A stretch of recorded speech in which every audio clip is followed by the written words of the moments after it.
Nearly 60 years of silence. About 600 short tons of steel and steam sitting motionless under the California sun.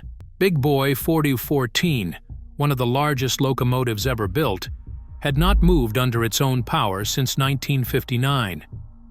Then, in late 2012, Union Pacific asked a question that seemed impossible. Can we bring it back? This is the story of how 8 engineers spent years resurrecting a machine that most people thought would never run again.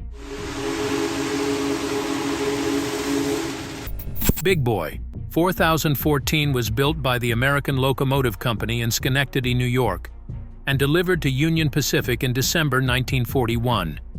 1.2 million pounds of articulated power. 25 of these machines were built between 1941 and 1944, designed for one purpose: haul massive freight trains over the Wasatch Mountains between Ogden, Utah, and Green River, Wyoming. The climb to Wasatch stretches for about 65 miles, with a ruling grade of 1.14% over parts of the route. Before Big Boy, that required helper locomotives, multiple engines just to push one train up the mountain. Expensive, slow, inefficient. Big Boy changed that. 4-8-8 four-wheel arrangement, 2 sets of 8 driving wheels, 68 inches in diameter, 545,000 pounds resting on those 16 drivers, boiler pressure of 300 pounds per square inch, 6,290 horsepower. It could haul 3,600 tons unassisted up grades that broke smaller locomotives. 4014 entered service in December 1941. For 20 years, it pulled freight across Wyoming and Utah. 1,031,205 miles. On July 21, 1959, it made its final revenue run. Diesel locomotives were cheaper, cleaner, easier to maintain. By 1962, every Big Boy was retired. 4014 was donated to the Rail Giants Train Museum in Pomona, California. It sat there for more than 50 years. A static display, weathering slowly, paint fading, seals drying out. But the California climate was kind. Almost no rust, no rot, just waiting. In December 2012, Ed Dickens, head of Union Pacific's heritage operations, got called into headquarters in Omaha. They asked him that deceptively simple question: can we restore a Big Boy? Out of 25 built, only 8 survived. Dickens inspected them all, museums across the country. Some were in decent shape, others were deteriorating.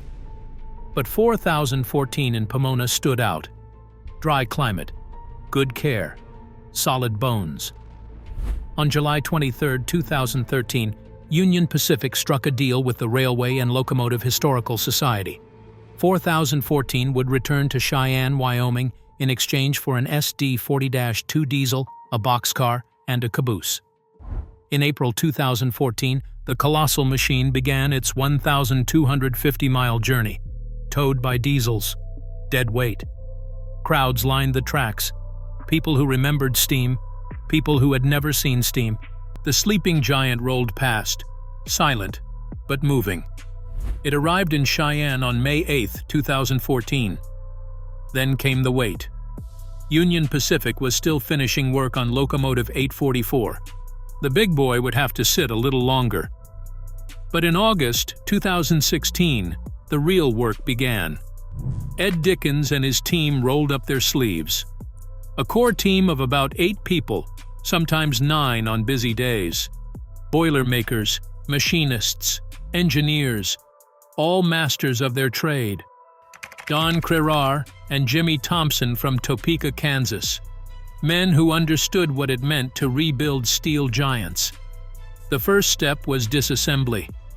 The locomotive and tender were separated. 2 enormous steel bars were removed, each with 7-inch holes at both ends. In 2017, Big Boy was stripped to its bare frame. Every pipe, every valve, every bolt exposed. Dickens said later, the hardest part was not the rebuild. It was tearing the whole thing down and realizing the mountain of work ahead. The Cheyenne steam shop needed upgrades. A false ceiling from the diesel era came down. New electrical systems went in. Better lighting. Plans for a 40-ton crane. This was not just locomotive restoration. It was shop renovation. When they opened the boiler, they were surprised. Remarkably good condition. If we have been surprised, Dickens joked, it is that there have not been surprises. But the firebox was different. Over 500 stay bolts needed replacement. Small steel fasteners held the firebox walls together. Decades of acidic ash had eaten through the metal. Each stay bolt had to be removed, threads retapped, new bolts installed. Workers crouched inside the firebox with air-powered rivet guns, driving 1,800-degree rivets into place. Loud, exhausting, brutal heat. "You do too," Dickens said, "and you want to go home." They used ultrasonic testing to scan the boiler metal thickness. Every inch checked.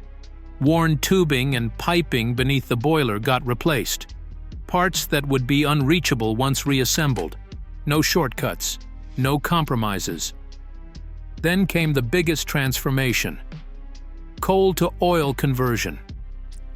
Originally, Big Boy burned 28 tons of coal, devoured it in hours, ash and cinders raining down everywhere. Impressive but impractical in 2019. Coal infrastructure was gone. Coaling stations demolished decades ago. Ed Dickens made the call: convert 4014 to oil. It wasn't the first attempt. Big Boy 4005 ran on oil from 1946 to 1948. That experiment failed. Uneven heating in the massive single-burner firebox. The locomotive was converted back to coal. The team had experience from other oil-burning locomotives. Number 844. Challenger 3985. They knew what worked. The firebox grates were removed and replaced with a heavy steel fire pan and a custom oil burner system. Number 5 fuel oil was atomized into a fine mist and mixed with air, creating a controlled fireball inside the firebox. A Venturi system directed airflow around the burner, keeping it cool and improving combustion efficiency. The tender was redesigned. Heating coils were installed to prevent the oil from thickening in cold weather. It was a modern upgrade, with the same thunderous personality. Most original parts had not been made in 70 years. The Cheyenne shop fabricated new ones: rod brasses, check valves, lubrication fittings, all custom-built to the original blueprints. The leaf springs were a nightmare. Each one had to carry tens of thousands of pounds of weight. No modern company could reproduce them. Dickens contacted specialists in Canada, Germany, the UK, and across the United States. He admitted they may have to do it themselves. Went to Strasburg Railroad in Pennsylvania. Crankpin work, axle work, new tires, 16 drivers, twice as many as locomotive 844. Massive job. Despite modern challenges, the crew followed one principle: rebuild Big Boy exactly as it was originally built. No shortcuts, no gimmicks. Steam locomotives are complicated enough. Changing something small could cause big problems later. Every bolt installed with care. Every rivet driven properly. This wasn't restoration. It was resurrection. By January 2019, the end was in sight. Years of work coming together. Then came the ultimate test. February 6, 2019. Hydrostatic pressure test. The boiler filled with water. Pressurized beyond normal operating level, searching for leaks, for flaws. The tension was thick. Then success. Big Boy passed. the massive boiler could handle live steam again. On April 9, 2019, after 60 years of silence, fire returned to the firebox. Flames danced inside the steel cavern. The air filled with burning oil and hot metal. Steam hissed. Safety valves sang. Big Boy was alive. But the true moment came late. On May 1, 2019, under the Wyoming stars, Big Boy moved under its own power for the first time in nearly 60 years. Steam billowed from its stack. Metal groaned. The ground trembled. For those nearby, it was pure magic. Not just a locomotive moving. History rolling forward. May 2nd brought the first test run from Cheyenne to Nunn, Colorado. The whistle echoed across the plains. Rough at first, but unmistakably alive. A voice from another century calling out once more. That May, Big Boy joined Locomotive 844 for the Great Race to Ogden, celebrating the 150th anniversary of the Transcontinental Railroad. Two steam titans, thundering across Wyoming and Utah, retracing paths blazed a century and a half earlier. When they stood nose to nose at Ogden on May 9, 2019, thousands cheered. Many had tears in their eyes. This was about endurance, legacy, the timeless drive to keep history alive. Today, Big Boy 4014 stands as the world's largest operating steam locomotive. The only Big Boy still running. 8 survive. Only 1 moves. And in 2026, for America's 250th anniversary, Big Boy may make its first coast-to-coast tour. It is a potential plan Union Pacific has discussed, but not yet confirmed. From Wyoming to the East Coast, a journey it has never made. A living symbol of American innovation, thundering across the nation one more time.